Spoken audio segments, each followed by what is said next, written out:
We're back again on behalf of Brandeis International Business School. We're here with Professor Andy Molinsky, who's an expert in organizational behavior and international management.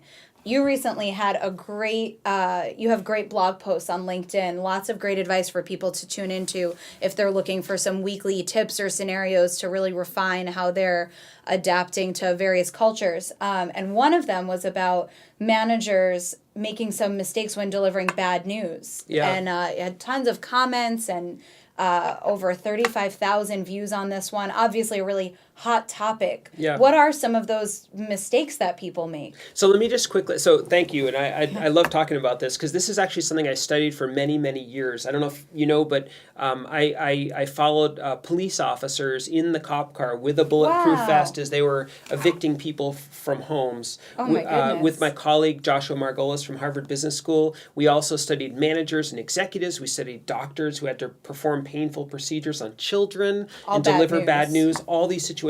So what we found is that there are 5 real tripwires, sort of dysfunctional conversations people can get into. Yeah. One of them is bargaining. In other words, one of the managers that we spoke with said you can't get into the but why conversation. In other words, you start to deliver the bad news and they say, but why? But why? And you can't. And if you give in to that. Right. And your human self probably wants to, right? So that's one real tripwire. Another one is cushioning.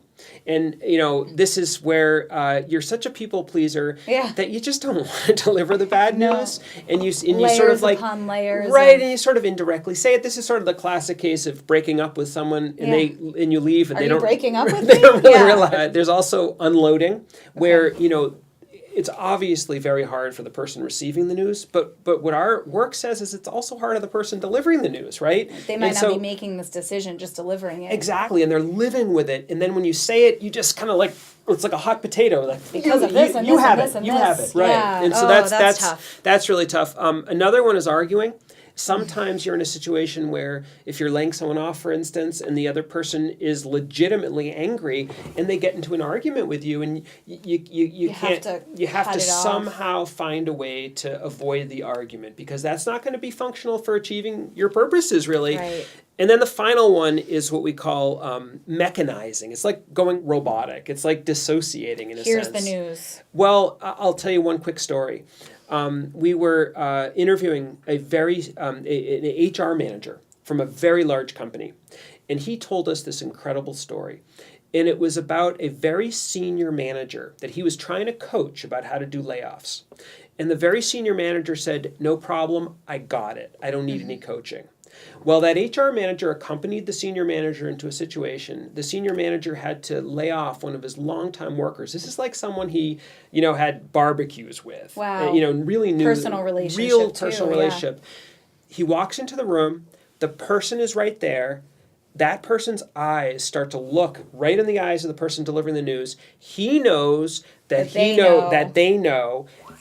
And the senior manager, who was so confident, just freezes. Shut down. Completely shuts down. He had in his hands a script that the HR manager had given him. And you're not supposed to literally read the script, but it's sort of some guidelines. But did he started to shiver and look at it and read from it. Wow. And that's mechanizing where you just, it becomes overwhelming. So the point here is that these are hard situations. And at least by understanding the tripwires, you can have some awareness and hopefully find a way to do it effectively, but also with dignity. Right, and it sounds like the common theme in all of this is emotion. Absolutely. And it's emotional for both parties. So as a manager, kind of finding where you can make peace with it or deal with it on your own terms. But in that conversation, knowing what your strategy is to just get through the conversation. And it's hard. And it's acting outside your comfort zone. And that's what brought me to my new book, which is about acting outside your comfort zone, because that work has shown us that is easier said than done. And so that's part of it. This particular blog post was exciting. It's great to connect with people, and so that's what it's about. And obviously sparked a real interest. That's we'll good. have to see where it takes us in your new book. Great.